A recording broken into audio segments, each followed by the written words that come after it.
To which extent does technology determine how war is fought? In other words, does technology supremacy win the war, or does it act as a deterring factor? How was it viewed throughout history, and how has the current advancements in technology shaped war and peace in the 21st century?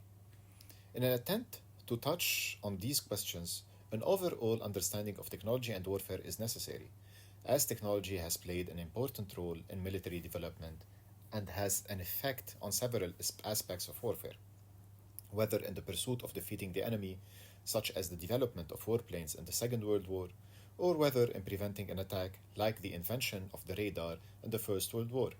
But we ask, is technology the primary driver in military success? What other things should we take into account? Firstly, we will discuss what we know about conventional history and innovation. Secondly, we'll highlight the link between technology and military effectiveness, as well as, thirdly, factors other than technological advancements that also affect military success. As a fourth focus, we'll explain the concept of non use, as technological advancements in our modern times play a role of deterrence and geopolitical balance. Conventional history tends to believe that innovation and technology will win the war. That statement could be true, as we'll see in the next slide, but we will also prove that it is not a direct correlation. The introduction of these technological advancements throughout history, such as the chariot, the trireme ships, the cannon, and most recently tanks, have definitely changed how war was fought and contributed to military success. They have resulted in a larger investment into military innovation and have forced other parties to keep up. But does technology always win the war? How effective is technology in determining the success or failure of a military offense? Routson argues that the degree of technological impact is still considered ill defined, even where technological superiority is indisputable.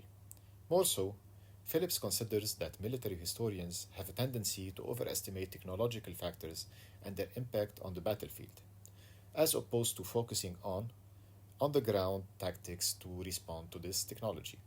Some examples of that would be the Vietnam War, where a technologically advanced military superpower struggled to overcome a relatively primitive insurgency. Another example would be the current war in Ukraine. A stronger, more advanced Russian army struggles to quickly end the war with the relatively weaker neighboring Ukraine. Lin, in his book Written in Blood, argues that there are several factors other than technology that affect military success on the battlefield, such as strategy and tactics, for example, the 6 October war between Israel and Egypt, culture, like in the Gaugamela War between Alexander the Great and the Persian army, leadership, and we can think of Napoleon or Genghis Khan for examples, as well as soldiers' state of mind, such as the Nazi army in Russia.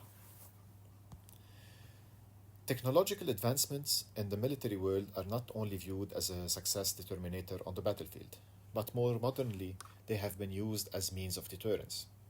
Weapons of mass destruction play a decisive role in holding global peace, knowing that if any party uses them, it would lead into a global catastrophe. Another example of this is the positioning of the American fleet in both the South Pacific Sea and the Arabian Gulf as a show of force and supremacy without necessarily making use of these fleets. To answer our question, to what extent does technology determine how war is fought? We can say that it definitely contributes to the development of warfare and sometimes determines the outcome of the war. However, we have proved that it does not guarantee a successful outcome and other factors come to play as well. We have also seen how military advancements, with the introduction of the concept of non use, do not contribute to military success but rather establish a balance of power instead. Thank you.